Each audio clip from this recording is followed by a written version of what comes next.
Hey guys, welcome back to Magic TV. My name's Craig. It's 9 o'clock. It's a Sunday. It's time for a review show special. Well, normally it's time for a review show special, but today I'm going to talk to you about Cobra coins. So this is going to be an exposed video. We'll get back to the reviews next week.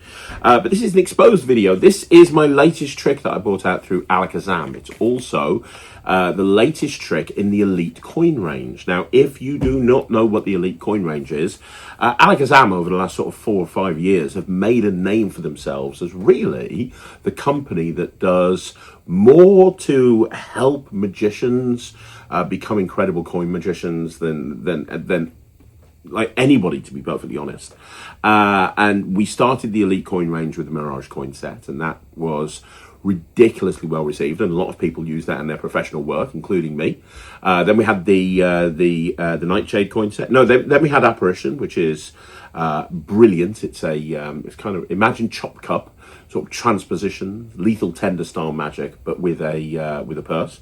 Then after that, we had the Nightshade coin set. Nightshade coin set is amazing. I've always said that. There's so much you can do with Nightshade. After that, we had Eric Stevens bring out Trebloon. Beautiful coin set as well. Then we had Dave Loosely. He brought out a really cool trick called, I think it's Invisio or something. Can't remember exactly. The next thing that came out, or one of the ones around about that time, was the Bag Reborn. And then this is the latest set. This is not going to be the next big set. The next big set is kind of towards the end of the year. But this is something that we filmed around about the same time as the Mirage coin set, or maybe just a little bit afterwards. And it's something I said to Pete that I wanted to do. Pete Nardi, who runs Alakazam. I said to Pete, I wanted to bring this out really because it's kind of my favorite plot in Magic, and there's very few people that do much with it. And I wanted to showcase everything that you can actually do with Karate Coin. Now, before I tell you what Karate Coin is, before I expose this trick and tell you exactly what's going on here, I want to say to you that I genuinely believe that learning coin magic, if you're a close-up magician, should be something that everyone should do as standard. Because first of all, when you become a coin magician, you become more comfortable concealing things in the palm of your hand, right?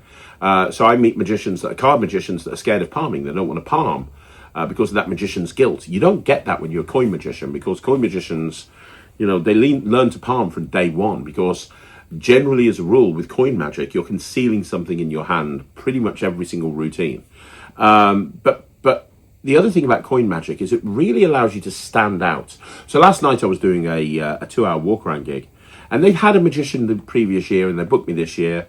And, you know, the client came up to me at the end of the night and echoed a lot of statements that were being said throughout the evening, which is, oh my God, you were amazing. The guy last year was great, but you were so much better.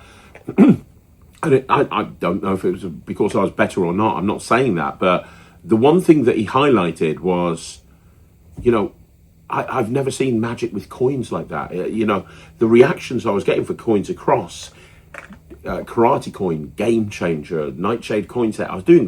When I do walk around, a lot of the stuff I do is coin magic, because it happens in the hands of the spectator. They don't see it before, they haven't seen it before, and it's really super visual. It's very easy to follow. There's a lot to love about coin magic. And out of all of the coin magic I do, the Karate Coin is probably my favorite opener. Now, Karate Coin has been around for a long time. And originally, the original kind of Karate Coin style effect was you throw a coin up in the air and you put your finger through it. And the coin would almost be made with a hole in the middle that would jar out. So it looked like you penetrated through the coin, and that would be the end of the trick. It's basically a one-phase thing. And I teach you how to do this on this project. But this kind of follows more along the finger gimlet style gimmick, which was popularized by David Roth. Roth had some work on the Karate Coin along with Michael Rubenstein and a bunch of other people. Eric Jones has got some great work on the Karate Coin. The Session, Joel Given, The Session, has an amazing Karate Coin routine. I've been doing this since about 2020. In fact, I worked on this with my old business partner, Russell Leeds. And him and I worked on a lot of this material together. And I wanted this to be the ultimate sort of project on the karate coin. So you get the best gimmicks, but you also get the best teaching. So it's a 2 or 3 hour tutorial, and I teach you my routine, okay? And then after I teach you my routine, I break it down. You see live performances of my routine. I teach it. I break it down into great detail. But then I'm going to talk you through other ways of actually doing the trick. I'm going to teach you lots of other penetrations and ways to put your finger in and pull your finger out and so on and so forth. Because here's the thing, right? Karate coin for me is a little bit like an ambitious card. With an ambitious card, so there's loads of different ways of having that card come to the top of the deck. You pick your favorite slights, gimmicks and moves to make that card come to the top of the deck, and then you need a finale. Most karate coins don't have a finale. And a lot of the time, if you see anyone doing them, and to be honest, it's rare. You don't see many people doing karate coin, but if you do, it's typically just kind of one phase. So I wanted to show you different ways of constructing your own routine, if that kind of makes sense, including sequences that you can use to lead into karate coin, sequences that you can use at the end of karate coin, and then kind of go through exactly how to do the finale that I do every single time I do karate coin, that gets the reactions that you saw on the trailer and on the live performance if you've got this project. So with that in mind, the first thing I'm going to do is tell you that there's 2 of these. You get a $half version and a $1 version. People ask me which one's the best one to get. It depends on your hand size. I use both $half and $1. In a lot of the performances and a lot of the tutorial, I was using a $1 size coin, so I might use a $half now to show you that there's no real difference. But you can get them in $half or $1. Really, the bigger your hands, the bigger the coin you want to have. By the way, if you've not seen the trailer, before we get into this and I unbox it and show you what you've got here, I think it's worthwhile playing the trailer quickly, and it's Nemid Phoenix who did the trailer. He did an amazing job. Let's quickly play the trailer for you right now, and then and then we'll go into it.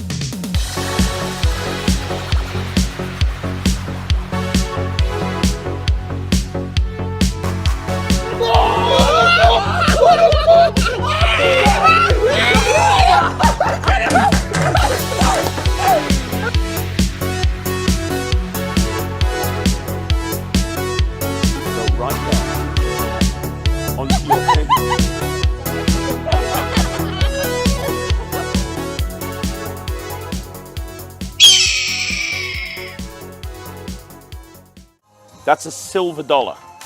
It's an Eisenhower coin. Check it out, make sure it's okay. I know that these guys later on are going to be saying, hang on a minute, that's got to be a trick coin. So it's really important that you make sure that's okay. Happy? I don't want you to think I'm cheating. It's a coin. And there's nothing in my hands, there's nothing up my sleeve. I've got no sleeves, right? Yeah. Cool. It's your choice, Jasper. Do you want to see a good trick or a miracle? I can do that. Watch. Watch. Nah, bro. I love your face. I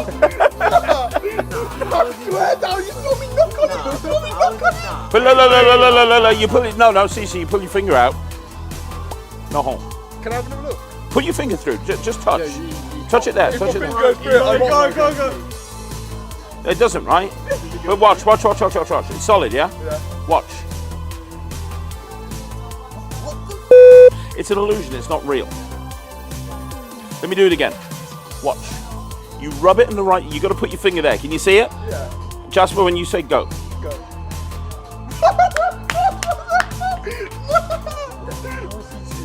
Well, it's not. Look, would you like to try this? I would love to try it. It's not hard. You put your finger out like that. No way, you can do that. That's going to trick me out with that. No way, you're going to put it through.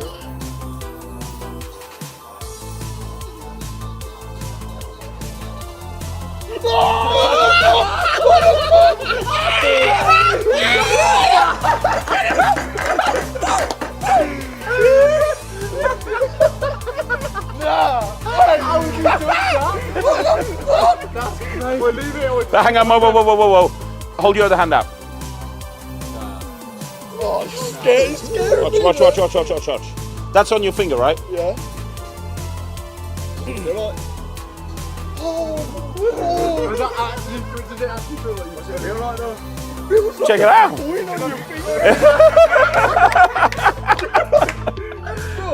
No, genuinely, you see it on the telly and that, but that's not actually solid. You just put your finger through that, bro. Solid. I hope I'm not cursed or something. Cobra Coin is an incredible project. At its essence, Cobra Coin is my handling of the classic karate coin. I'm talking about a mind-blowing multi-phase routine where it looks like your finger is melting through the coin, melting back out, and it happens again and again and again. As well as the Cobra Coin routine, I'm going to go through additional routines, additional handlings, additional penetrations, so that you can construct a routine that feels right for you. Ultimately, if you get this, you're never going to have an excuse again as to why you're not performing one of the most commercial coin routines of all time. My name's Craig Petty and I'm so excited to be contributing to the elite coin range again. This is Cobra Coin. Okay, so that's the trailer. Thank you, Nemid Phoenix, for doing that. So, 2 sets. Now, when you open up this up, you get a purse.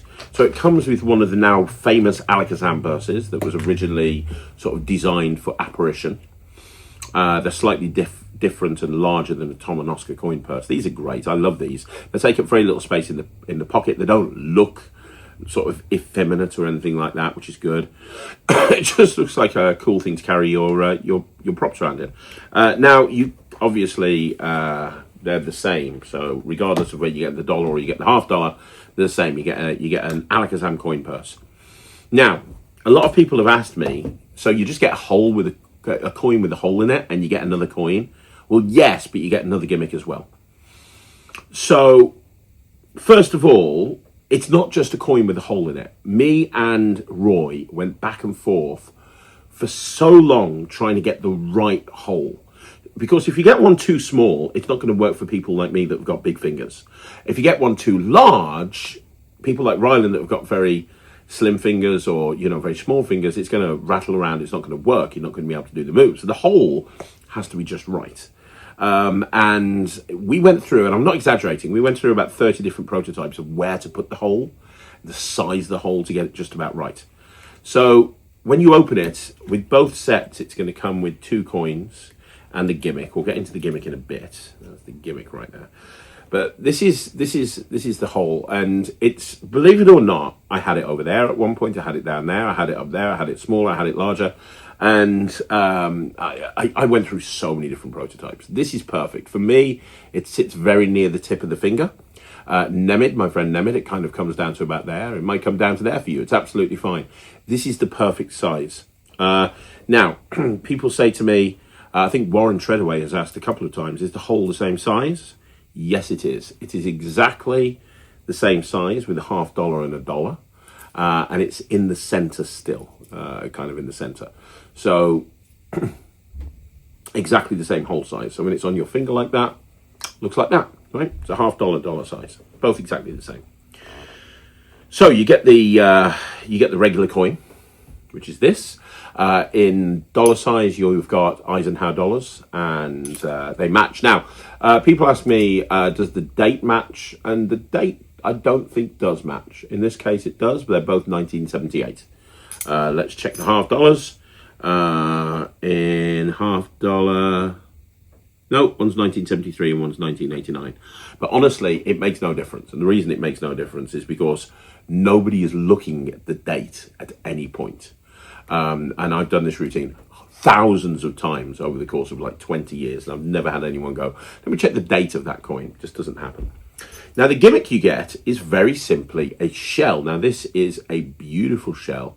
This has been created by Roy Coopers. And what was important to me is that it has the right coverage to do what we want to do. The coverage has to be perfect. And this is absolutely perfect. It means that when I put the coin with the hole in it, and I hold it like this, my hands are completely empty. They're not going to see anything. Now, the reason the shell's important is because it allows you to have very clean displays. Like at the very beginning on the trailer, you saw me say, look, my hands are empty. I've just got this one coin. That is such an important moment, because what you have with the karate coin basically is you're switching a coin with a hole in it for a coin without a hole in it, right? There's many different ways that you can actually do that. There's many different, and I teach you a metric ton of ways to switch a coin for a hole in it with a coin without a hole in it. But you're always going to have something palmed. So when you're using a coin with a hole in it and a coin without a hole in it, you're always going to have something palmed. Your hands can never be shown free.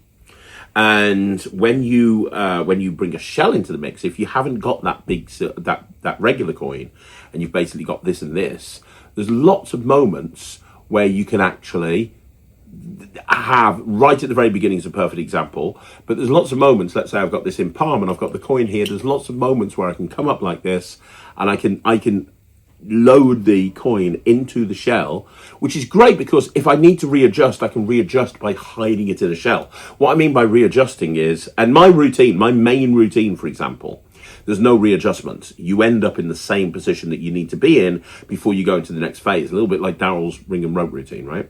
But if you're creating your own routine and you kind of end with this in finger palm here, and let's say using a coin here, if the next routine, if the next phase you want to go into means that this coin needs to be over here, you're going to have to do some kind of sleight of hand to shift that across.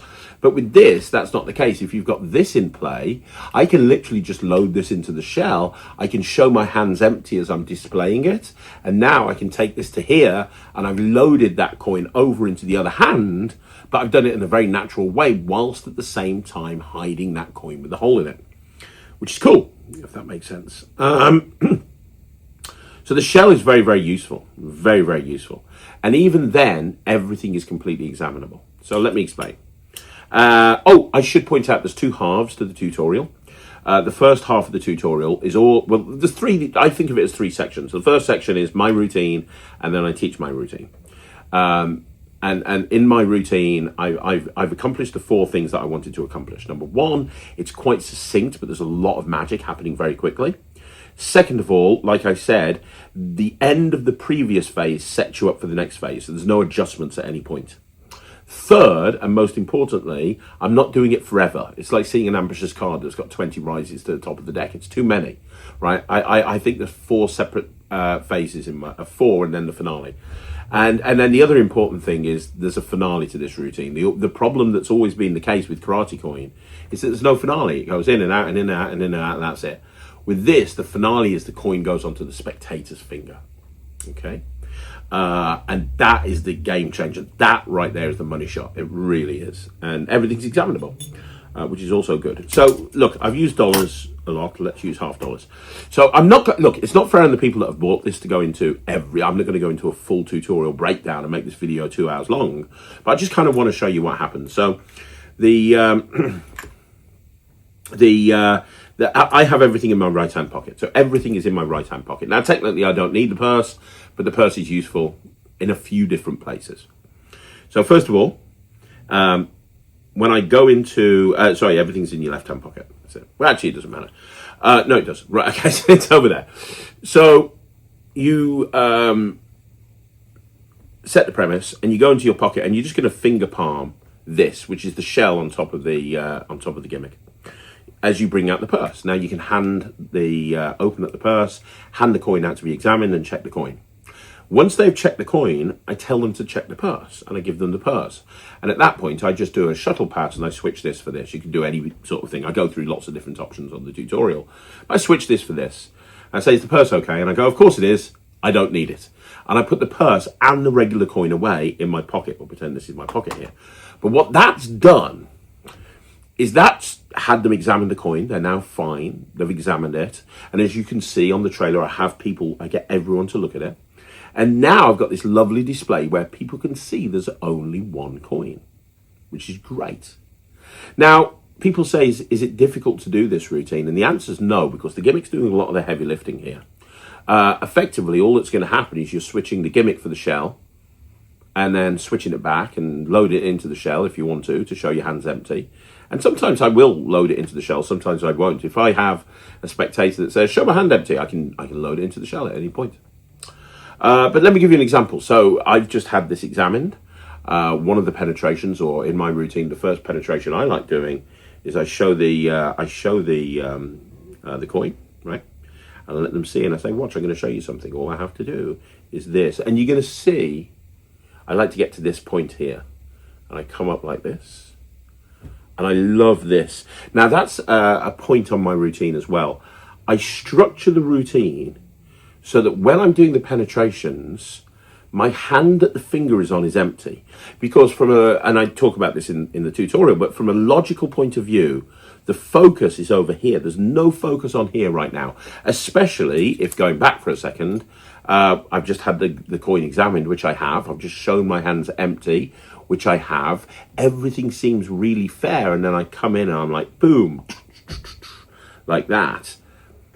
Everyone, well, you saw the reactions. That's reactions it gets every single time. Now, the important thing for me is that putting the coin through putting your finger through the coin is one thing. I always want to make it so that when I pull my finger out, it doesn't look like I'm switching a coin. So what I don't want to do is going to, like take my finger out and then do something dodgy. I want it to look like my finger comes out and they see that there's no hole straight away. A little bit like that. So it looks like the coin's coming out. And I teach this on the tutorial, obviously, but it really just looks like the finger just comes out and the hole's right there. Now, this is a perfect example. I've now obviously got a coin palmed in my right hand. So I've got a palmed coin. I've got the gimmick coin palmed in my right hand. And here, if I was just using 2 coins, and I'd have to go into the next move now.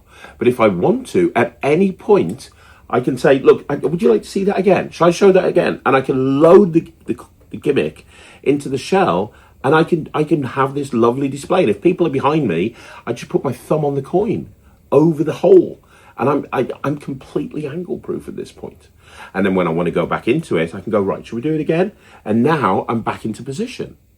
So now I can do the next penetration. And there's lots of penetrations I teach, but I think every single one of them has to have that moment where you go boom, and they see the coin go, you see the finger go through the hole, and then boom, you take it out and there's no hole. I think that's what's beautiful about karate coin. This is why I think it's so good. But yeah, I mean, this is what I like. And my hands are big, right? And this coin is small, which is why I prefer dollar-sized coins. So I predominantly use dollars. In the studio performance in the studio, I was teaching with $half, and then the other half I was teaching with dollars, but I prefer dollar-sized coins. What I love is how, and I think it's really important, you can do this fast. And I teach a few fast penetrations on the project, but I actually prefer it when it's like this, where you come in, you've shown both hands empty, you show apparently the coin, you come in like this, and they see it just melting onto the finger. I just think that's really, really great. And also notice there's moments where this finger goes through, there's moments where this finger goes through. Whenever I take it off immediately, you can see that there's nothing in the hand. I've thought this whole routine through. And as I say, anytime I want to, I can load the coin into the gimmick.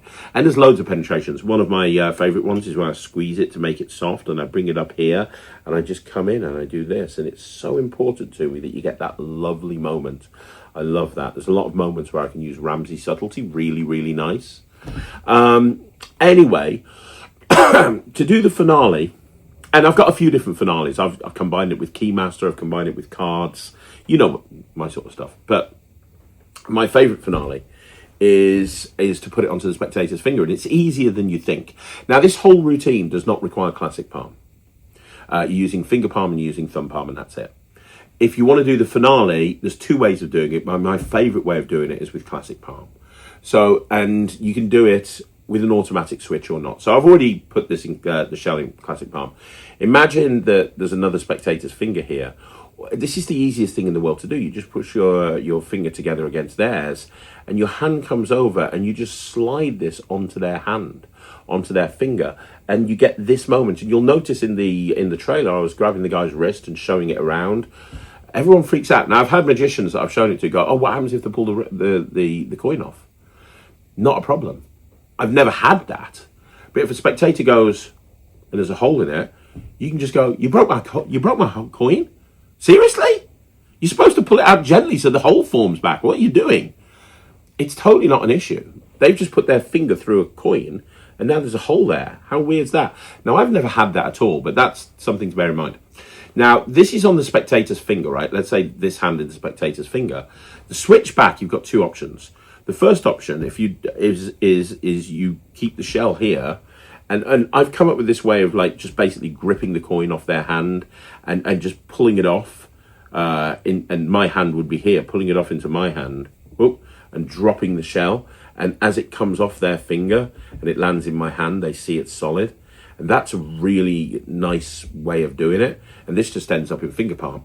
But when you get to this point, when it's on their finger, let's say this is the spectator's hand and it's on their finger and this is in finger palm. The other thing that I like to do is I like to say, hang on, let me get the purse. I'm going to need to put this away in a second. And I just put my hand in my pocket and I grab the purse, leaving the shell. And don't forget that purse has the real coin with it. So as I give the purse to somebody, I've loaded that coin into classic palm, which means now when I pull this off my finger, I have them cup their hand together, and you see that in the thing. They cup their hand together there. So imagine this is on the spectator's finger, and I just come over and I do this, and when it drops in their hand, that's now examinable. And this is just held out. No one's looking over here. It's just held out, and I can pick up this purse, and I can have this sort of orientation, and I can do that, and that's absolutely well and good. And the reset is, I just need to put this back in here. That's all I need to do.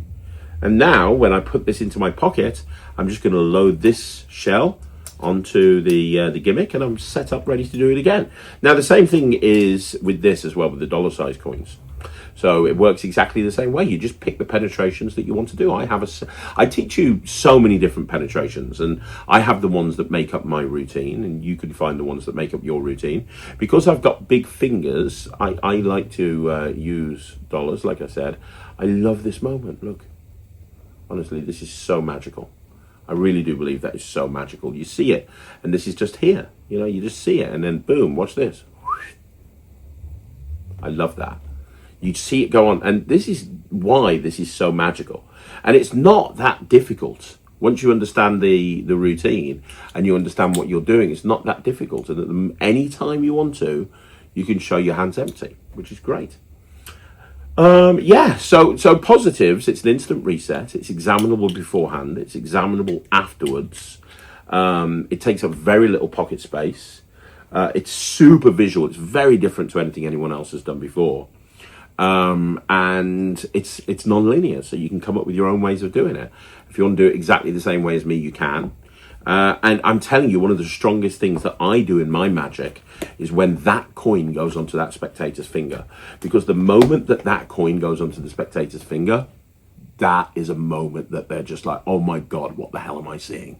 It's a really, really strong moment, and there's very little that you can do that's as powerful as that. And the fact that once it's on their finger, you can pull it off, they feel it come off, they feel it drop into their other hand, and immediately everything's examinable. I mean, you know, what's not to love about that? So for everybody that wanted me to expose Cobra Coin, I hope this is enough of an exposure. I respect the people too much that have bought this to kind of do a full tutorial on all the moves.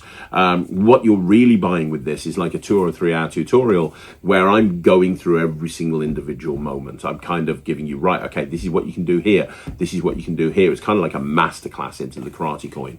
If you've never done the karate coin before, this is absolutely the project you should get.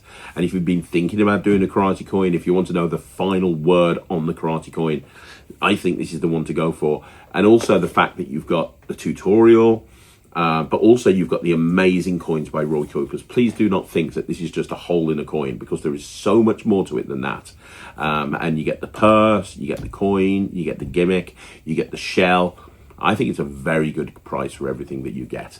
So there you go. Let me know in the comments down below what you think. Once again, thank you for coming on to Magic TV. I really appreciate it.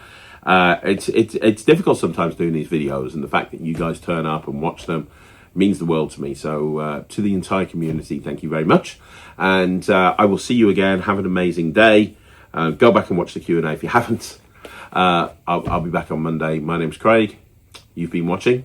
Oh, Magic TV. By the way, as of Monday, we're doing the interviews with all of the dealers that are going to be at Blackpool. So if you've been wondering, you know, what dealers are going to have in Blackpool, then the videos start as of Monday. I'll see you soon. Thanks very much for watching. Have a good day.